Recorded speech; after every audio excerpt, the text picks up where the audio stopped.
Welcome to the Jackson Rudolph Podcast. I'm your host, Jackson Rudolph, and this is episode 125. And tonight we are live with the man himself, the reigning, defending Ocean State Grand Nationals CMX Weapons overall grand champion, Mr. Dawson Holt. We've got a crazy podcast ahead for you guys. Plenty of stories and experiences coming from this guy that's on screen.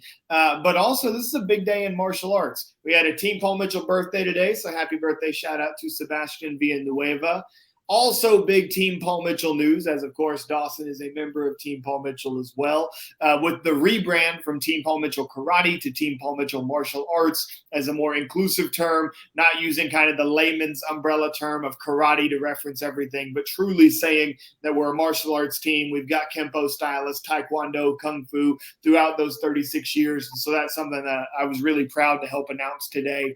And then also going on right now is UFC 287, I believe is the number that we're on. But the big thing is that we've got Israel Adesanya in the rematch against Powhatan tonight. So super excited to see that. Alex Pereira, of course. I'm pulling for Izzy. Dawson, who you got tonight, by the way? I would say Izzy. He was very, very entertaining for the, I've been watching him but yeah, I'm going for Izzy on this one.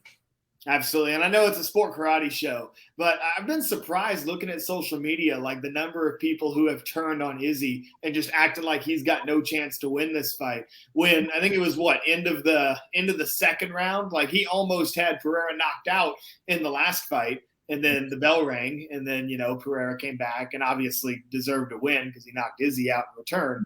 But I think it's ridiculous that people don't think that Izzy's got a shot. Any comment to that, Dawson, before we get into our sport karate talk? No, not really. Not at all. I mean, when it comes to UFC, you see a lot of athletes where people, prove them wrong, where these athletes prove everyone wrong. And so, yeah, I mean, anything could happen, and that's that way for any other kind of sport. So, right. And that's one thing that we're going to focus on tonight is that ideally the stream is going to end like right when the main card is about to start. So everybody can tune into the podcast and then switch on over and catch the main card of the big UFC event. But Dawson, we're here for a sport karate show. So we're going to talk some sport karate. First and foremost, you've been on the show a few times now, but I just want to give you the opportunity, say what's up to our audience here on Black Belt Magazine and introduce yourself a little bit too. Okay, well, I'm Dawson Holt. I'm from Nashville, Tennessee, right outside of Nashville. I've been in the martial arts for about 13 years, around 13, 14 years now. And pretty much my first style that, kind of like my base is Taekwondo. So I come from Jason Warren's school, from the Presleys. And, I'm looking forward to being on this podcast. I'm super stoked. And, yeah, I'm really looking forward to get on into it. Sweet. So let's go ahead and dive in, because obviously the big thing that anybody who's been paying attention to sport karate knows is that at Ocean State's went out there, won the CMX Weapons Grand Championship. So first, I just want you to kind of take us through that experience, especially Ocean State's being home turf for a guy that's got Team Paul Mitchell on his back. So take us through like the event starting, even showing up on Thursday, throughout everything on Friday, and then obviously with that big climax of the weekend being winning that overall grand championship. But just kind of take us through your experiences at Ocean State's. Okay, well, starting off Thursday night, some of us got the privilege to go out to Mr. Babcock's school and perform. So I guess that's a good little warm-up, just to get some good reps in, especially for Sync, since, Ben and I don't live in the same area. So, I mean, we pretty much take advantage of that. And so the next day comes by. It was a long day of lots of fights, lots of fighting divisions, and lots of entertaining fights, really. So pretty much waiting for about 6 hours that day and then having to compete right after. And that's, going on late at night. So I guess for all of us, we were just ready to go, and it was game time. We showed in, we showed out, had some pretty good forms. Looking at it, forms was a little scary. I had a little bit of a minor back injury, but it was all good. But yeah, we ran down some pretty good forms, and then just for the next day, pretty much spent most of the majority of the time cheering on everyone and fights, forms, runoffs, all that good stuff. Lots of, I guess for my big takeaway, and especially in the runoffs, I saw so much positive energy. You know, teammates doing what they should, going crazy for one another, hyping everyone up. So it was really good to see that. And the runoffs, of course, it's always entertaining watching who's coming up and all that good stuff.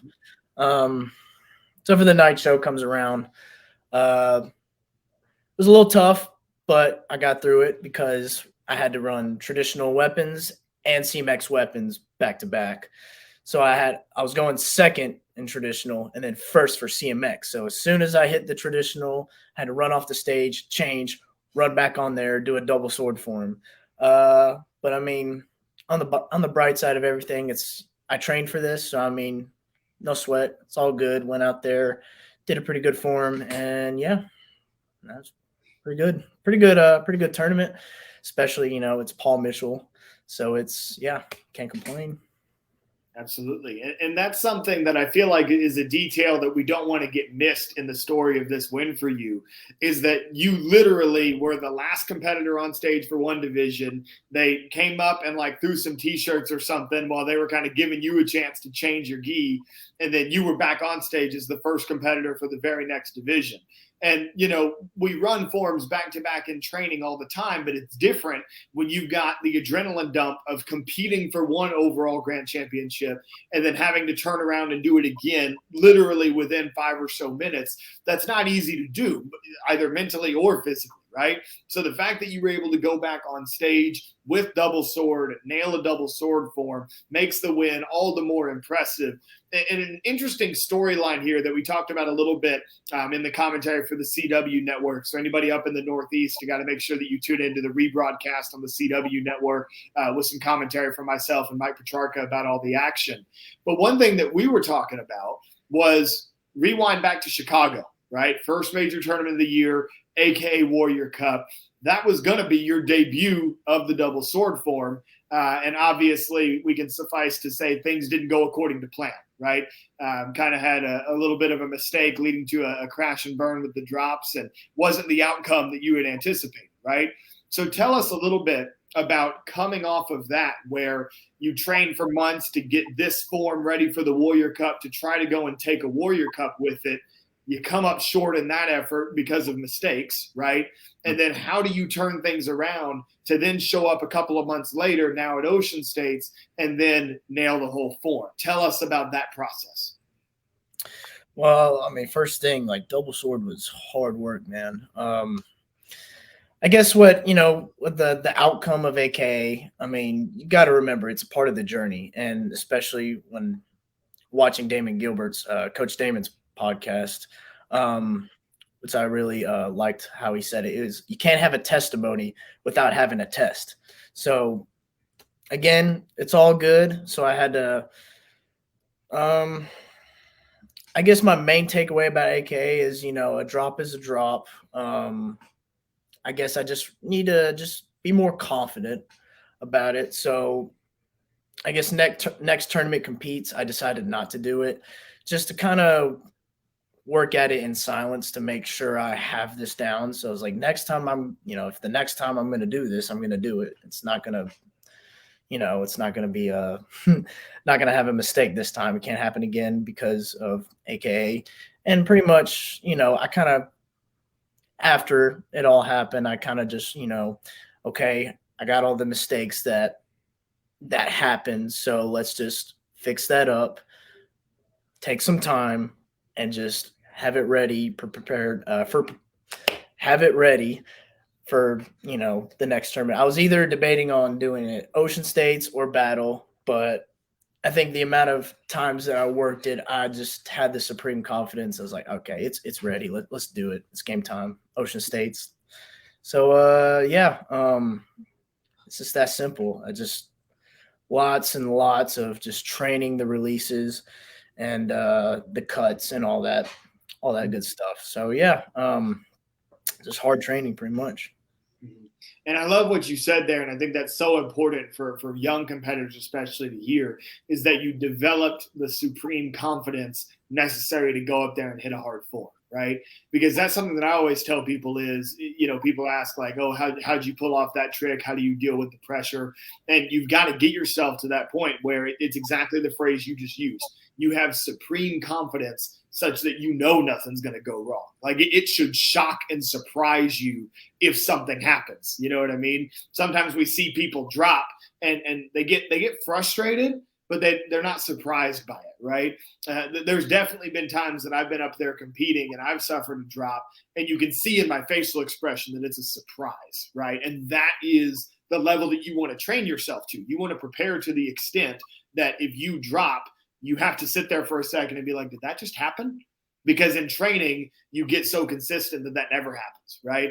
The other interesting thing here is you mentioned that kind of flip-flop, right? Chicago try double sword, doesn't go the way you want it to, competes, go for single sword in the finals. Now at Ocean States, win the overall with double sword in the finals. So moving forward, is this going to be something where you can kind of keep everybody guessing? And sometimes you might bring out single sword on stage and sometimes you do double? Or are we looking at more of a pattern where you're kind of going for the Kalmanchoka formula of relying on the single sword to win you the divisions because you're so good with it, but then you're saving that double sword as kind of a night show special?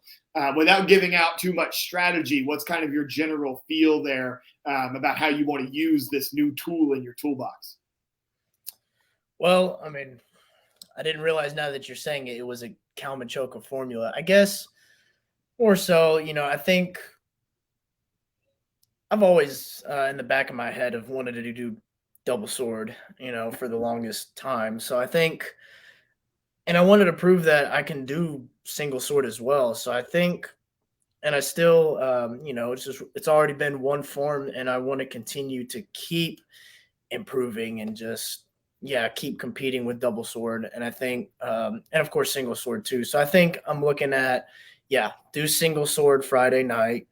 And just save it for the night show, and just pretty much that will be my strategy for the remaining of this year, I guess. So, but you never know. So I guess I'll just leave it off with that.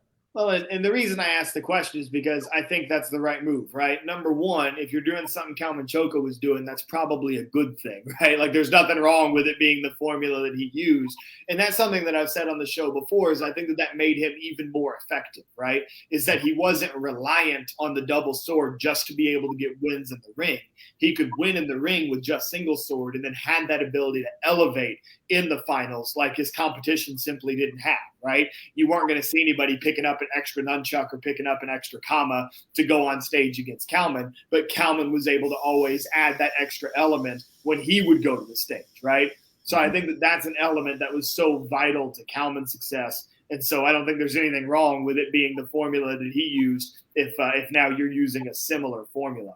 And we talk about Kalman, and now I want to talk a little bit about the development of the form, right? Putting together the choreography. I know that you've obviously worked with Kalman a lot in the past. So how much of a role did he play? How much of it was just kind of new ideas that you had flying around and you wanted to give a try? How much did the Presleys, Jason Warren, have influence on it? Just kind of tell us about the process of generating the form that we saw at Ocean States. Well, I would say Kalman pretty much played a tremendous role in that whole process. Pretty much the start of it was been working at it like under half a year, which is crazy. I take a lot of pride that, with that small amount of time, sky's the limit. If you put your mind, if you really want to do something, and if you love doing it and you put your mind at it, you can do whatever you want. At Battle of Atlanta last year. It was last year at Battle. I pretty much, how after the night show, talking with Kalman, I was like, all right, you ready? And he's like, all right, well, let's set up a time for tomorrow. And 9:30, cool. Yeah, let's go. Everyone's sleeping. I'm out here working with him. And that pretty much started there. Not a whole lot of, in-person time with him. It was the majority of it was through Skype. So, and of course, like I'm, giving him ideas. I was like, hey, let's pretty much some of my ideas, one of them being that, typically when you see a double sword form, you see, first section, both of them, they're, doing a whole cut section, a few tricks in there. Then they do a trick pass from the right to the left side of the mat. Then they put the swords together, doing a bow striking sequence. So I was like, I don't want to do that because everyone else does that. So how about we reverse that? I start my bow sequence from the start of the form, and then take them apart, which is throw one up and catch it behind my back, and then I get down to business with two in my hand. So that was one of my ideas, and he was cool with that. Another one of mine was I pretty much asked him if I could do the double box cutter in the form, and he was cool with that. But yeah, there's just lots of communication of, hey, pretty much of lots of communication with like music, intros, all that good stuff. And that's not just double sword, that's just with single sword too, but yeah. Mm-hmm. And you bring up that double box cutter, and I love the fact that you bring that up because, in Kalman's career, that was potentially the hardest move that he ever threw, right? Obviously, it's up there with like the off timing on the double release, rotating forward and catching the reverse grip, right? He had a number of those high level of difficulty moves throughout his career. But here you are, your first time ever hitting the double sword form on stage, landing one of the hardest moves that he ever did by doing that double box cutter.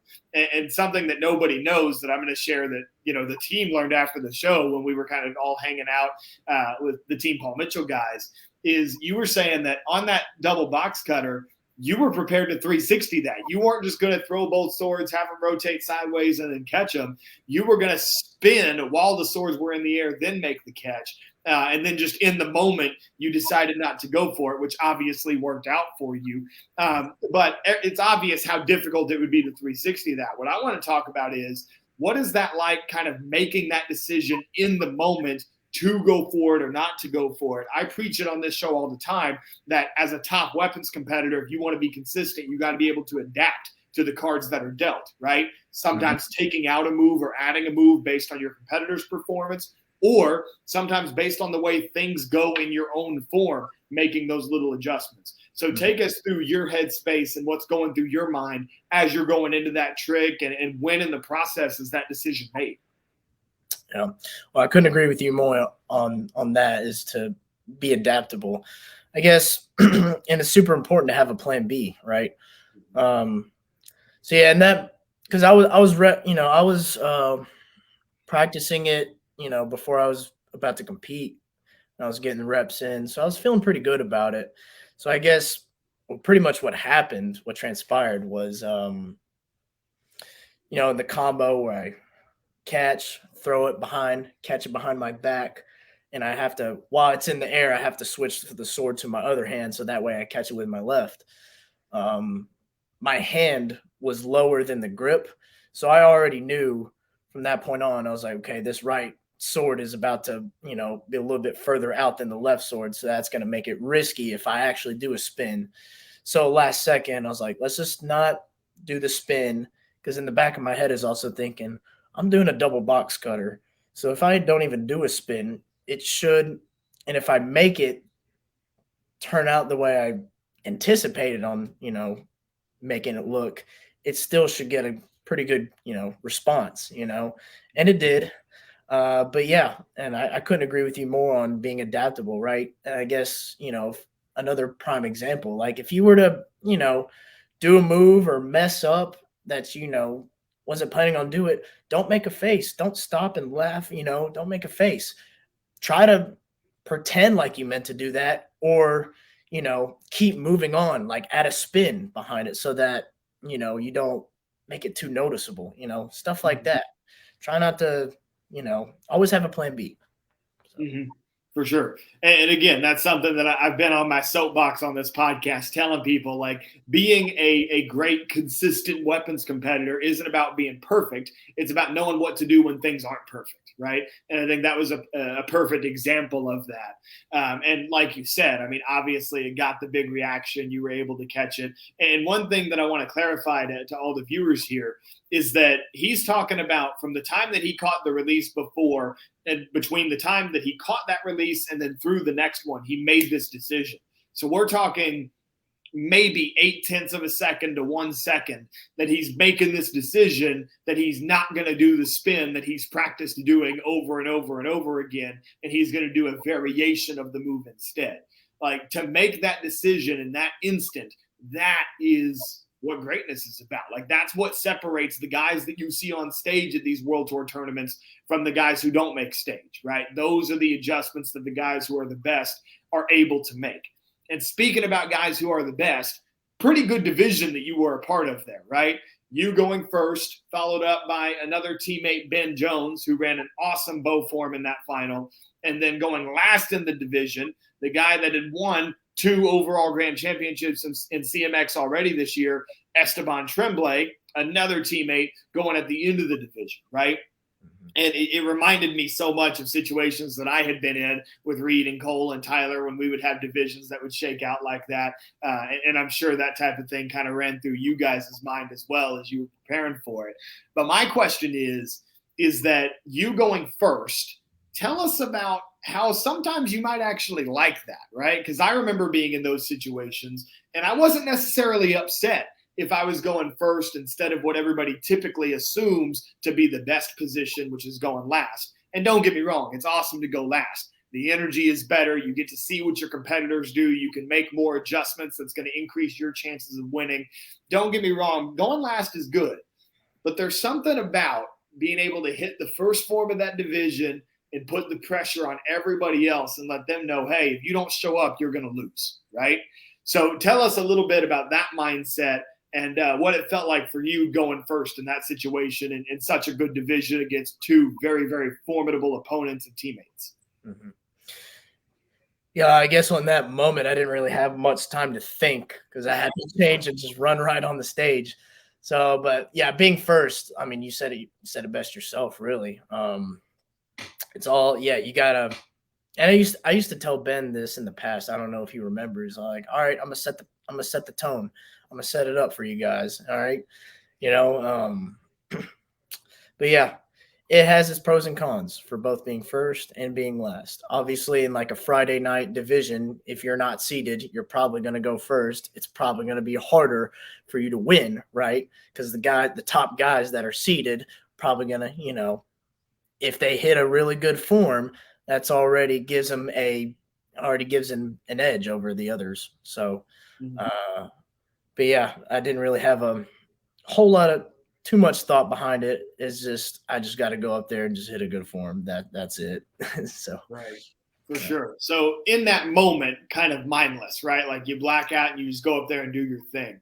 Let's talk a little bit about leading up to that, though, right?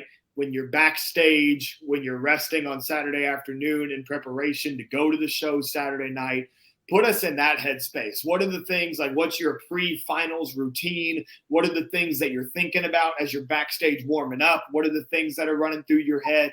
Just kind of put us in the headspace of an athlete like yourself in those shoes. Well, pretty much how I always go about it is obviously make sure I eat something that makes me feel good, right? That's, you have to eat the right foods to make you feel good. So it's that simple. And then pretty much, I mean, if you get the nervous sweats, it's okay. You have time to run through your forms. So going ahead and do that, and of course you should be, you should have already been training the form enough to be, that's why you're in the night show in the first place. So, just run through the forms and just make sure you just, have some music playing. Don't be going around socializing that everyone else likes to, a lot of people like to come into the back show and just socialize and catch up, which is fine. But this is my time. I'm in here doing my own space. Don't talk to me.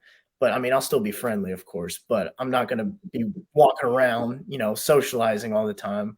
But yeah, just as long as I'm just staying as cool as the other side of the pillow and I'm ready to go. And yeah, just staying calm and confident. And yeah, that's pretty much it. Just walking through your stuff and yeah, just make sure everything's on point. So, yeah. And you bring up something that I never understood. Like in that moment backstage where you would think that everybody should be like getting in the zone and being focused on getting the job done. That's how I always handled it, right? That's how I always saw Kalman handle it when he was backstage, is that like you don't talk to anybody, you put your headphones in, you get in the zone and you focus on getting the job done. It shocks me how many people just like are social butterflies like backstage and like even among competitors. It's not just like the people who aren't on stage that kind of float their way back there just to talk to people. There's competitors that are that way too, which is something that I never connected with. So it's good to hear that you kind of see that the same way that I do and kind of focus on getting in the zone. And we've been talking a lot about strategy, getting in the zone, all this serious stuff. I got to ask you a more fun question. Team Paul Mitchell members throughout history that do sword have always kind of had some type of a snazzy hakama. Caitlin Deshelle probably had like the snazziest of them all with like the black and white pattern that kind of spiraled down, right? And you had a pretty snazzy one yourself in the finals at the Ocean States. So where'd that hakama come from?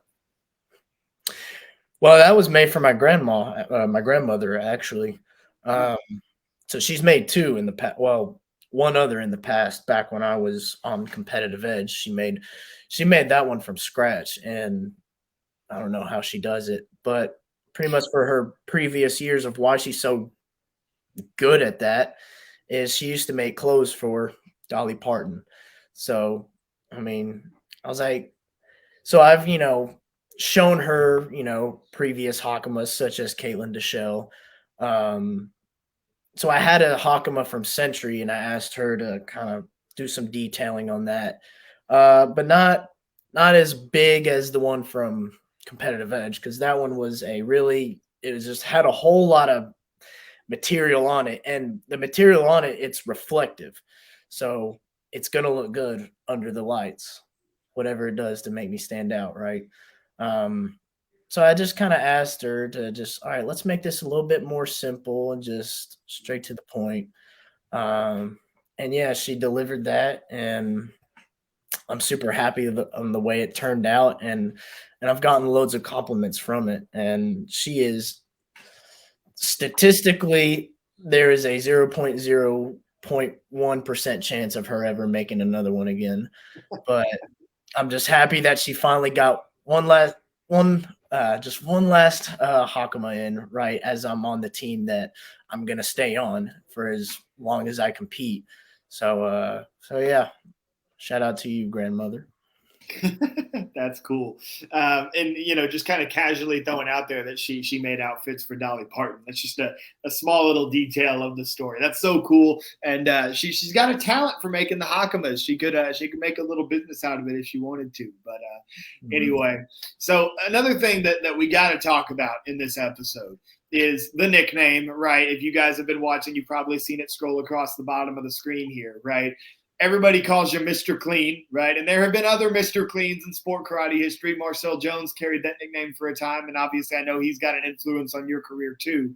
But you earned that nickname, much like Marcel Jones did, through being one of, if not the cleanest competitors on the entire circuit. From your stances to the extension of your hand combinations in the forms divisions, the cleanliness of your sword cuts, everything that you do is so technically sound, and that's something that sets you apart from the competition. So what's the secret? What are the things that you do to keep yourself that clean? Are there drills that you do? Is it all about repetition? Like what are your secrets?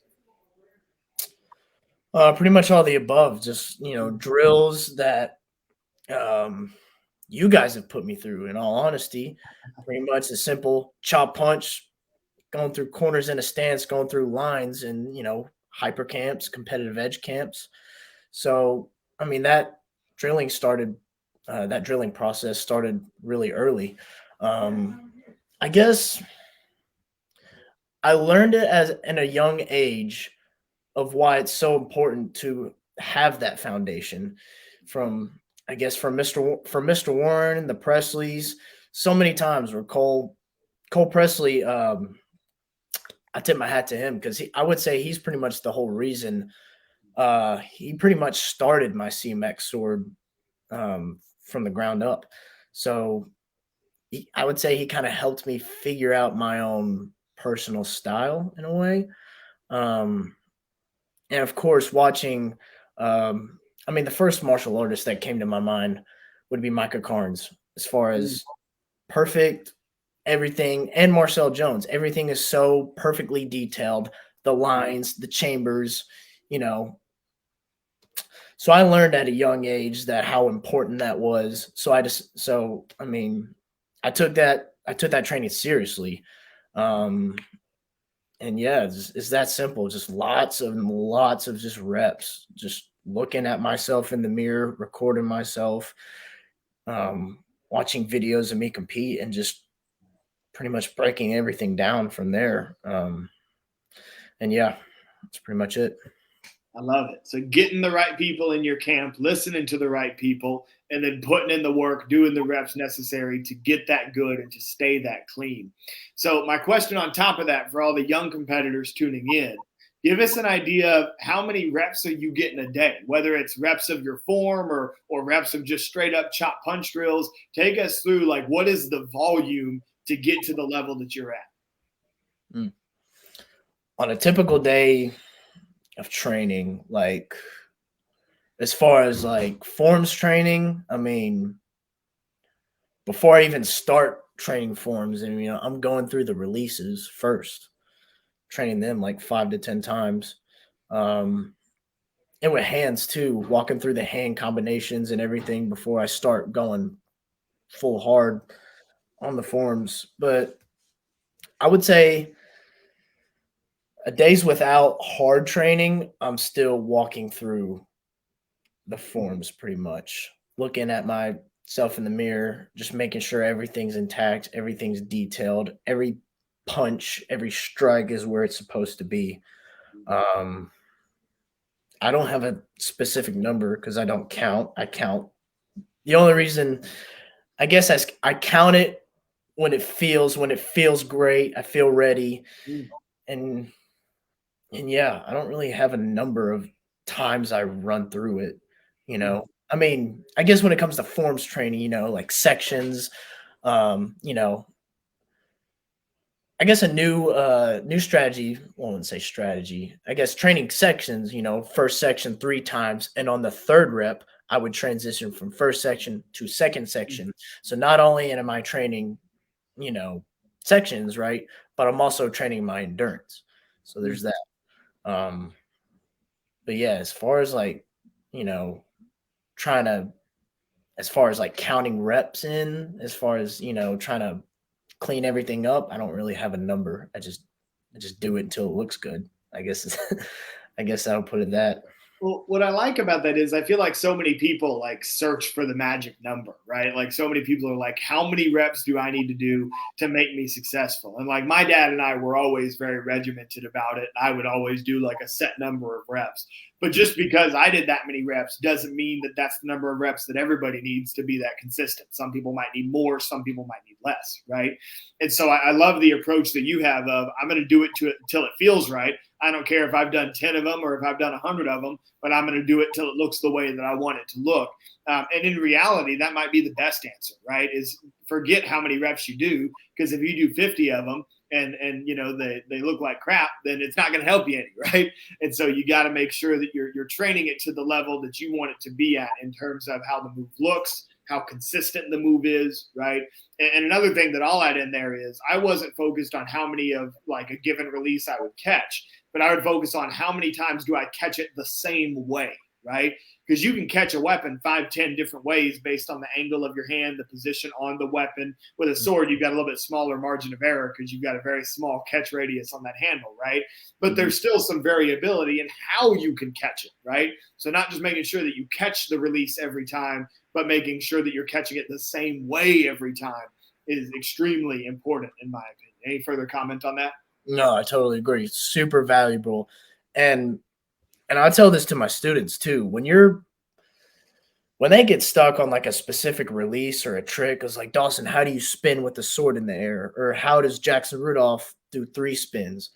I was like, don't think about the spin. Don't think about what you're doing. Think about where do you need to play? Where do you need to throw the weapon? It has to be in the right spot. And then the spinning part, that's the easy part. You throw the weapon where it needs to be, then you just do one spin or two spins or how many other spins you need to do. Or Webster, you got to throw it super high right in the middle, right? Mm-hmm. So, yeah, I think it's all about where does the weapon need to be instead of worrying about doing as many spins as you can, right? Sure. You are preaching to the choir, my man, because that's how I teach it, right? Like when I'm trying to get people to be able to do multiple spins, regardless of what weapon is in their hand, right? It's all about you got to put the weapon in the right spot. And once you're hitting that spot in the air every time, well, then you've got X amount of hang time to do whatever you want with it, whether it be spin or throw a Webster or do a chop punch before you catch it or whatever it may be, right? So I love that. We've talked a lot about weapons. I want to pivot and talk about forms a little bit because there's something with your forms that I've noticed over the course of the season that I'm a huge fan of. And it's that you're starting to play around more with changing up the way that the form is organized, right? Trying to escape the typical opening hand combo to one side of the ring, trick across the ring, then you do a skip front kick, jump front kick somewhere, maybe a flash kick to the corner somewhere, right? You're breaking that mold, right? And actually, I'm going to give credit to you and a lot of the top competitors in that division, right? Salif Solis, everybody knows how creative he is. Rashad Eugene with the creative form that we saw him do in the finals this weekend. He's trying to break that mold a little bit. Esteban just decided to do every trick under the sun this weekend and break the mold that way, right? And so for you and your form and your strategy, talk about how important that is to not just do really what people were kind of content to do for most of the last decade, right? And trying to think outside the box and be different from those other top competitors.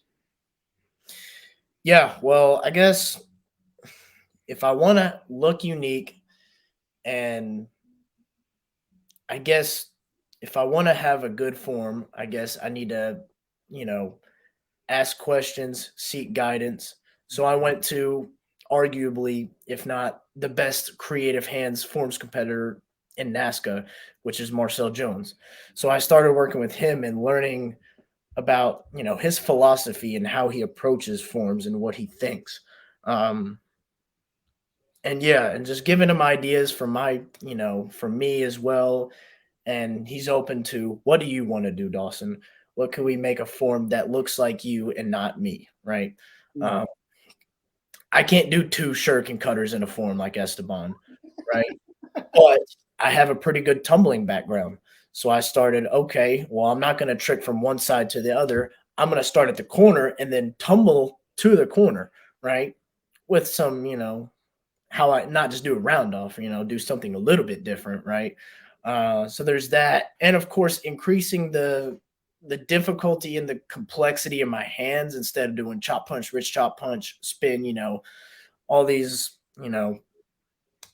other dynamic hand combinations that you typically see. Like you can pretty much, it's like, oh, seen that before. Oh, seen, so stuff like that. And not doing cart double fools. I see that all the time. I've been seeing that for as long as I've been in NASCA. So, I mean, I don't know if judges know what that is or don't know, but I mean, I guess from what I think, if they see that same move all the time, then I'm guessing it's like, it's nothing special. So let's just bring something new and we'll just see where it happens. Lately, I mean, I haven't won, not yet, but typically, I don't know, when you bring something new to the table, it takes time to finally for people to realize, oh, this is something special, right? And so, and of course, like some of the best advice that I've gotten from numerous athletes and not just sport karate athletes, just athletes, in general, like NBA players, is to enjoy the process, enjoy the ups and downs, enjoy the losses, even though it stinks sometimes, but enjoy that, learn from it. But I'm liking the form right now, and I'm just going to keep improving until, I finally get a win in there. And just having fun with it and just escaping the ordinary pretty much. I love it. I love it. And the other thing that I love about that is you're not just trying to switch it up in terms of the format, the layout of the form, They're not just trying to switch it up by doing different hand combos and not just doing the ridge chop punches that everybody does, right?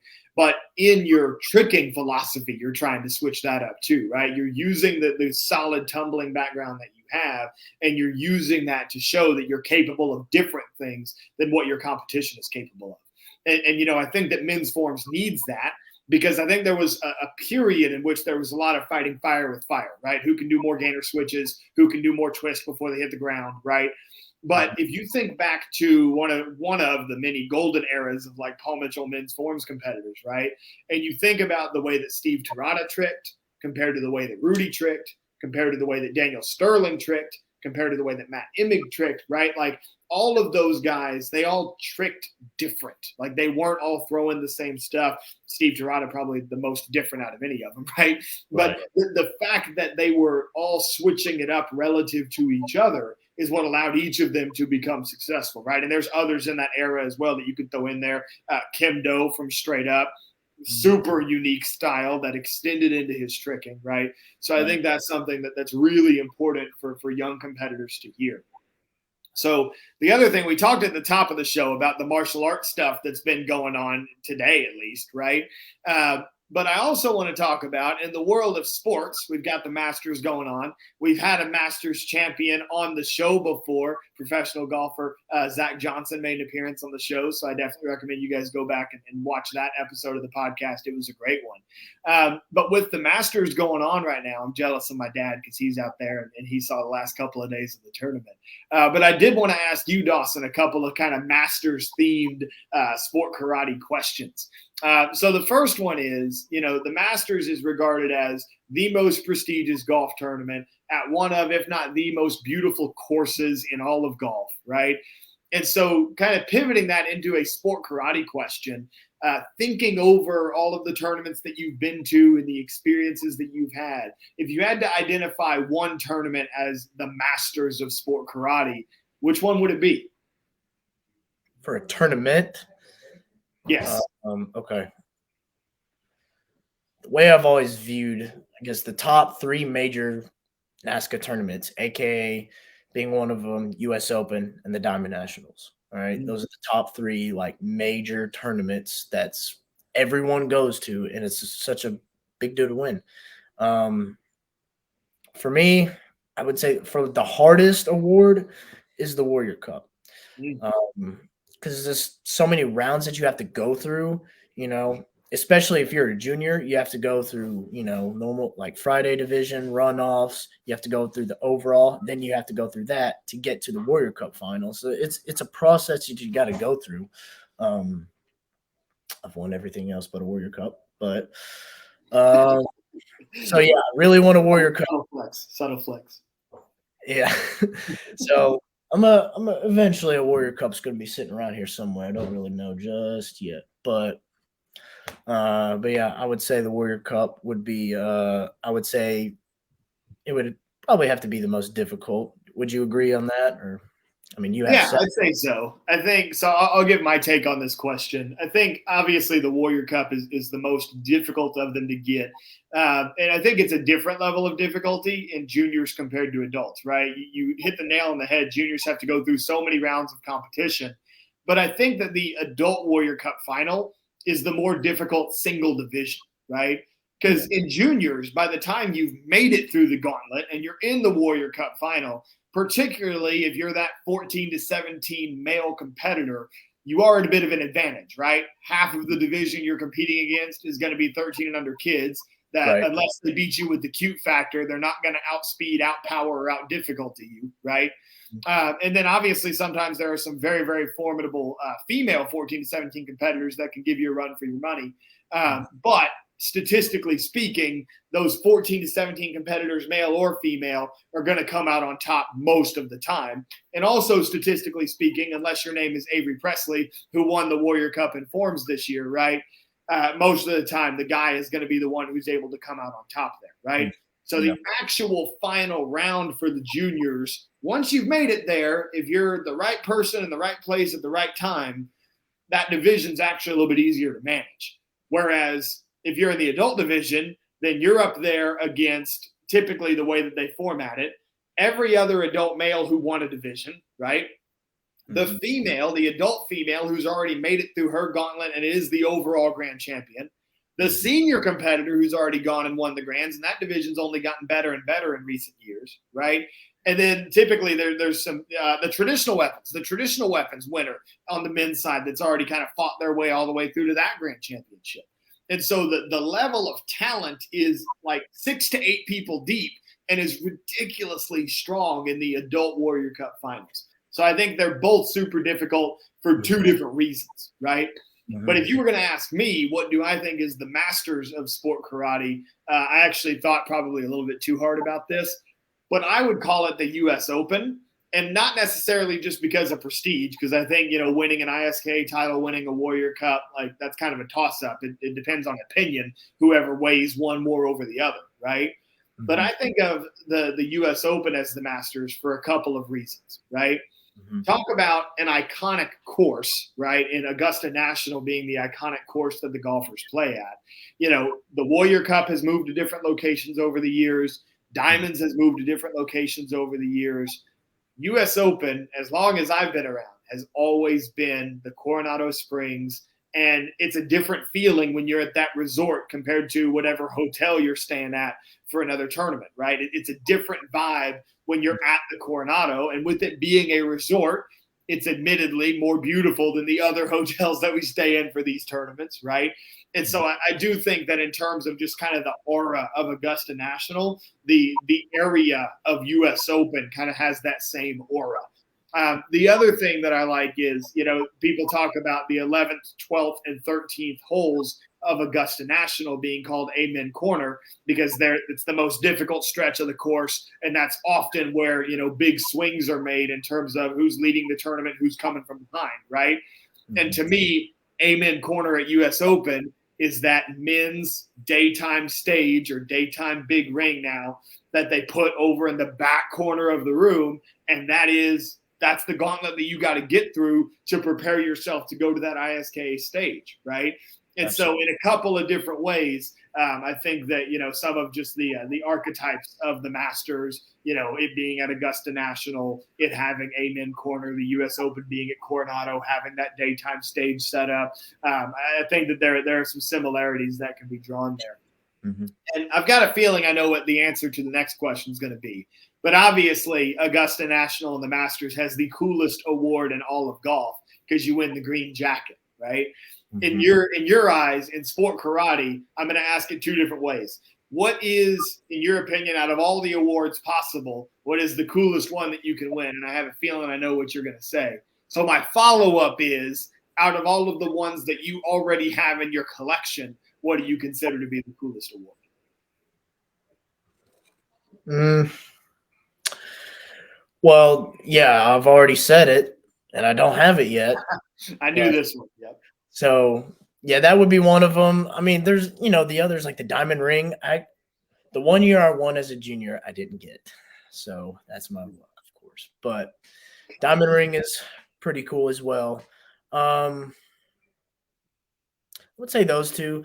I would also say Capital Classics this past year. I had one of those pyramid trophies. Those are pretty sick. Those are pretty cool. But yeah, I guess the major one would be the Warrior Cup. For sure. And I love that you're giving a shout out to that Capital Classics trophy. I remember when I had Terry Creamer on the show, he actually brought out one of his and showed it on the stream and everything. And that was really cool. Okay. So that covers it for the forced kind of Masters golf related questions that I had to slide in given what's going on right now. The way that we're going to close out the show, and everybody that tunes into the Jackson Rudolph podcast always loves it when we play a few games. We got a new game coming out tonight. So before, we've done Sport Karate Team Roulette, where we kind of draft athletes by pulling team names out of a hat and then trying to pick the best person from that team to fit in the right spot. This is going to be similar, except we're not going to be drawing teams out of a hat. This is just going to be a straight up draft. And what Dawson and I are going to do is we're going to go 5 athletes deep, and we're going to make a draft, right? So we're going to do 2 different drafts. We're going to do sword, and we're going to do CMX forms, the 2 things that Dawson is most well known for. And this is going to be an all-time draft. I'm going to make my team of 5, Dawson's going to make his team of 5, and then you guys in the comments will determine who drafted the superior sword and CMX forms team. So first thing that we have to do is we've got to establish who's going to get the first overall pick. And you know what? For round 1, Dawson, you're the guest. I'm going to be generous. I'm going to give you the first overall pick for our sword draft. We're going to go back and forth, and then it's all about everybody tuning in. This is when you got to jump in the comments, and you got to let us know who would your number 1 overall pick in the sword draft be. Let us know if we're making the right decisions, and when the dust settles, who's got the better roster. Dawson, your first pick for the swords. Well, it's nice that I get to go first on this one, but I'll just have to say and just get it out the way. I'm just going to have to go with Kalman Choka. So that would be my first pick. Not much to say about that, right? I mean, everybody knew that was coming, was that you were going to take Kalman Choka with the first pick. Mm-hmm. And let's see. With my second pick, am I going to try to go matchups here, or am I just going to try to go straight stats? You know what? Since you took Kalman, I'm going to go matchups. And I'm going to take the closest thing that you can get to a female version of Kalman.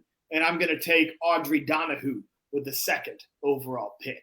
So Dawson's got Kalman. I've got Audrey. Now we go Dawson for your number 2 pick, number 3 overall. Good choice.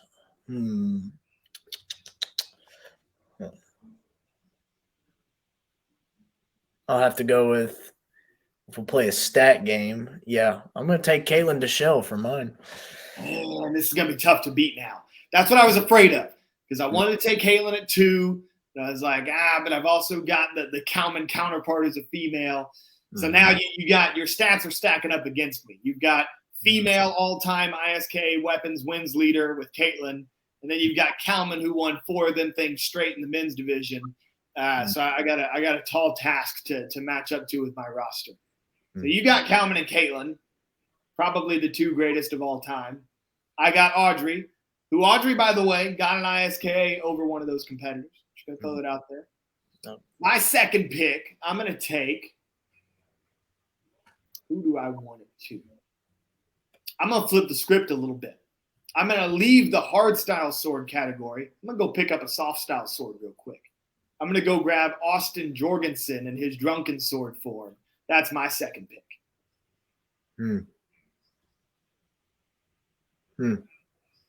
Over to Dawson for your third pick.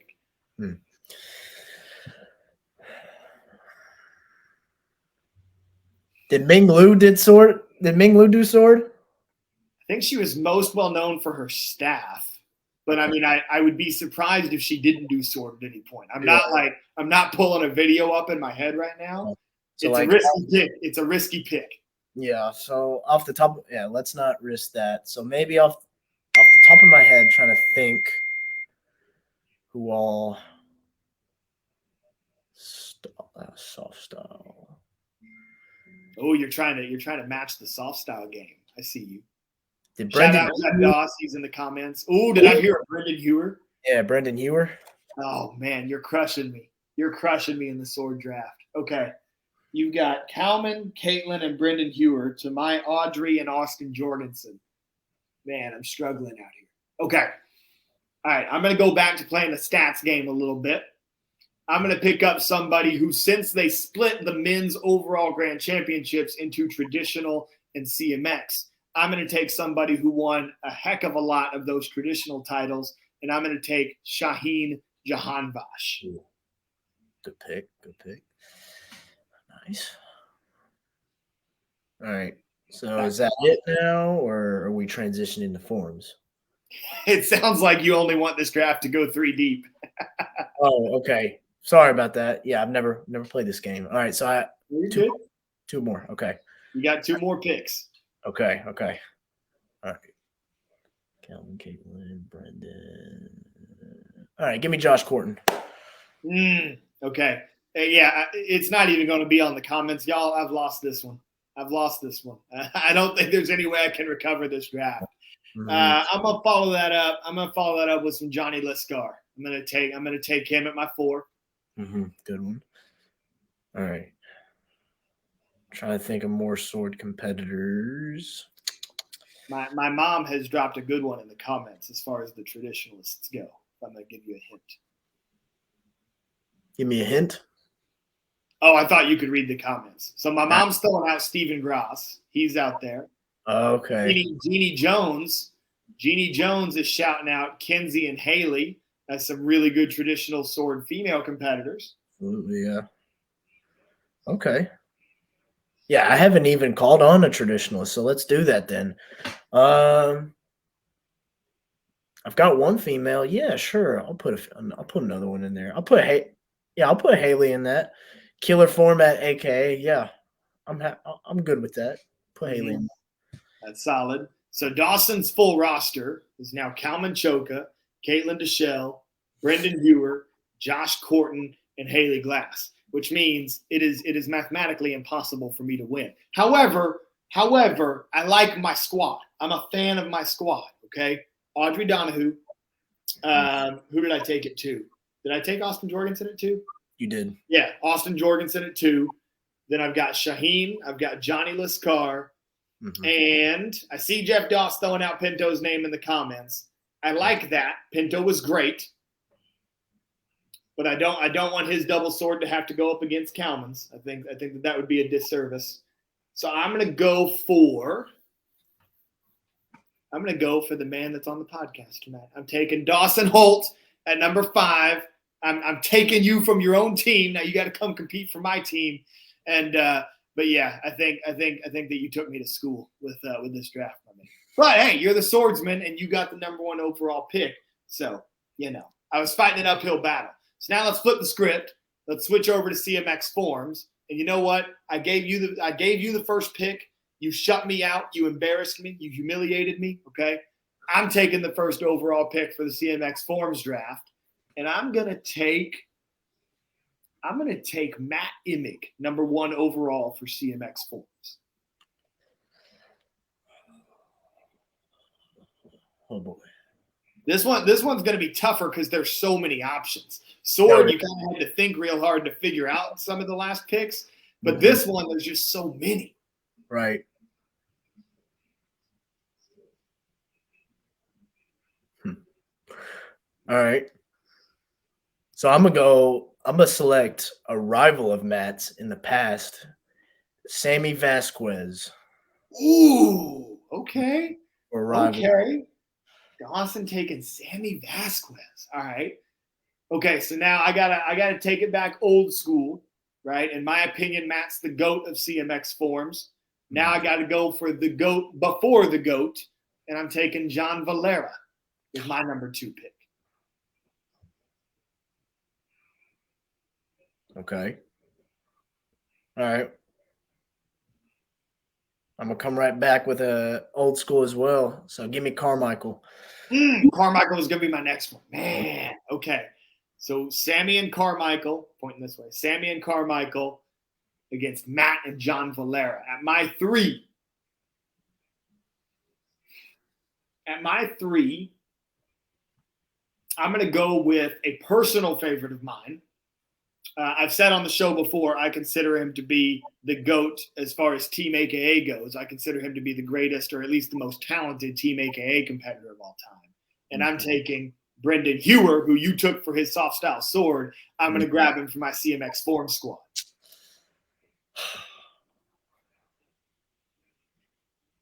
Man. Yeah, that casual walk-in into that front walkover tumbling pass, that's like so clean. Oh my goodness. That one was crazy. Still on YouTube, I think. Yep, you can find it. I think it's 09 AKA Grands. I think Brendan Hewer, 2008 AKA Grands. 2008, that's what it is. Yep, yeah. 2008. All right. Okay. How could I beat that form? You got Sammy Vasquez and you got Carmichael Simon. Carmichael. So I'm doing pretty good right now. All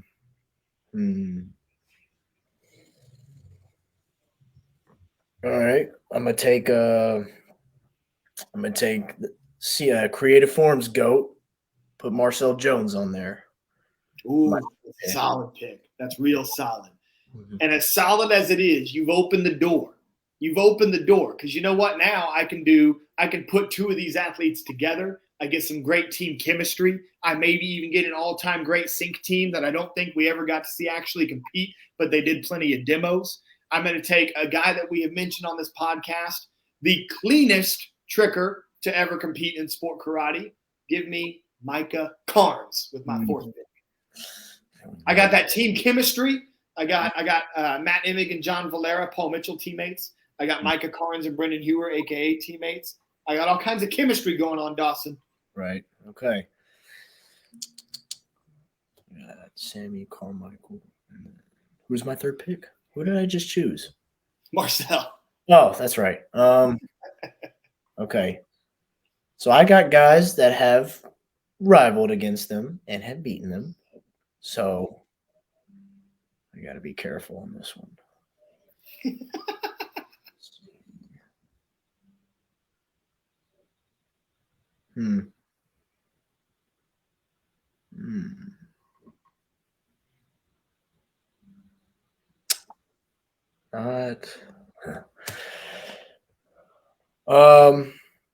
I'll go with modern.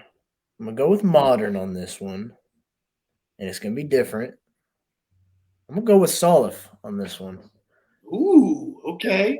Trying to match the Micah with a Salif. I see you. Yep. I'm gonna take it there. I'm gonna put Salif. All right. So this gives me a tough decision in my 5 spot. I've got Matt and John Valera. I've got Brendan and Micah. I've already won.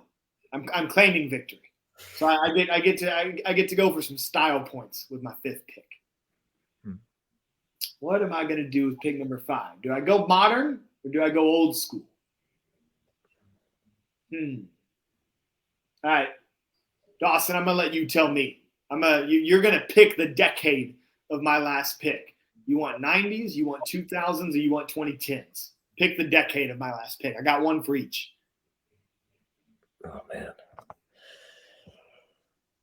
So what we have now is we have 2010s, we have a 90s, we have today's.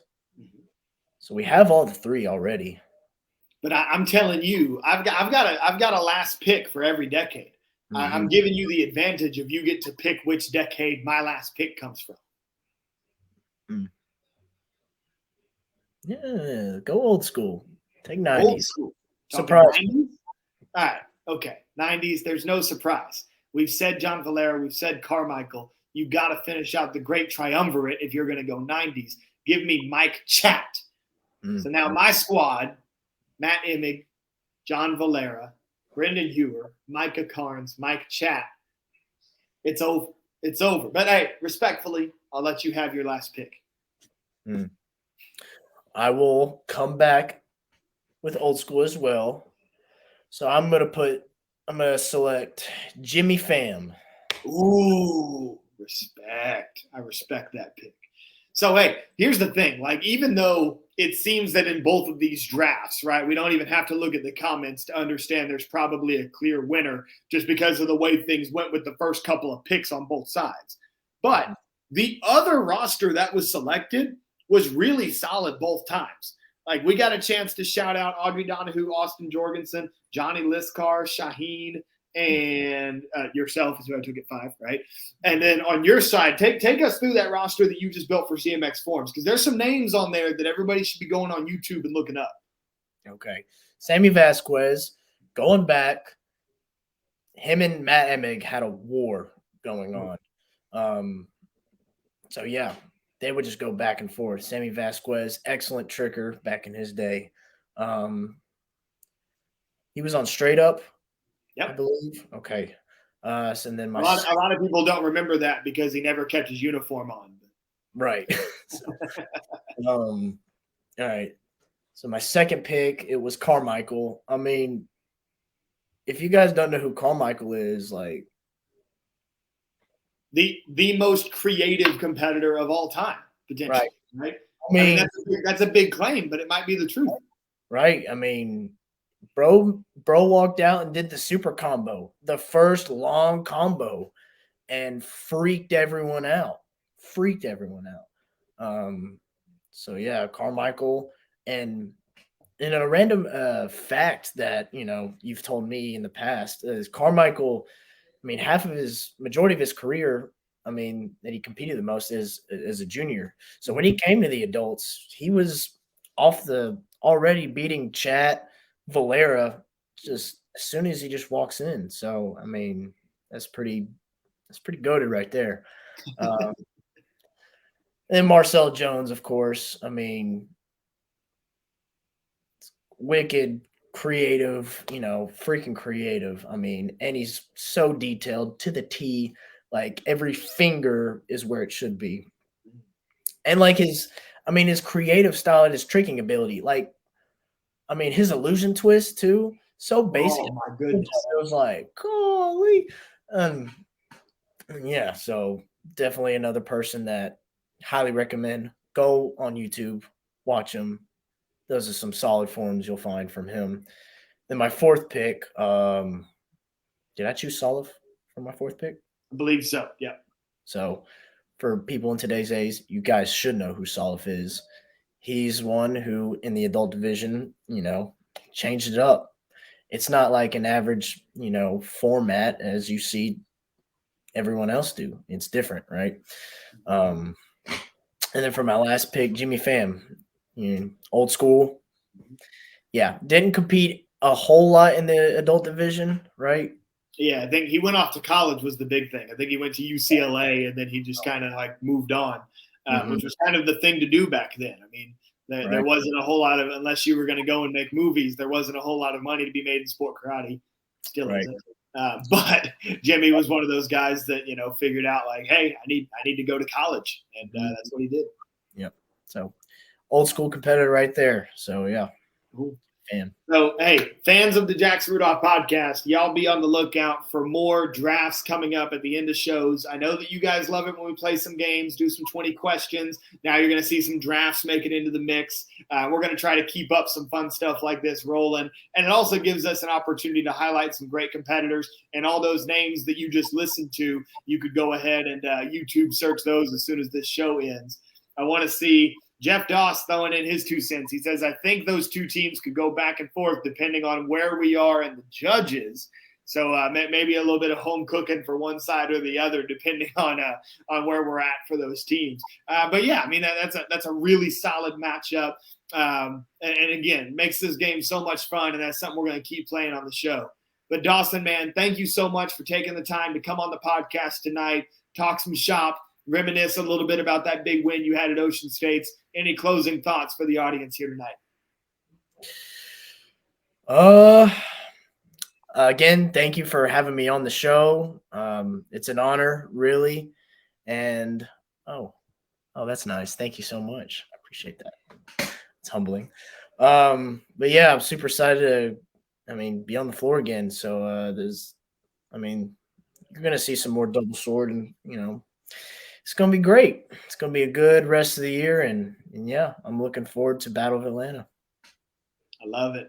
Awesome way to end the show, my man. Once again, thank you to everybody tuning in. Without you guys, the Jackson Rudolph podcast would not be possible. Special shout out to everybody that was throwing in. I'm pointing at the comment bar, which is over here on my screen. Everybody that was in the comments, my mom, Miss Jeannie Jones, Jeff Doss, shout out to you guys for always being so active and tuning into the show. And thank you to Black Belt Magazine for making the Jackson Rudolph podcast as well. I'm your host, Jackson Rudolph. This has been episode 125 of the Jackson Rudolph podcast. And I'll see you next time.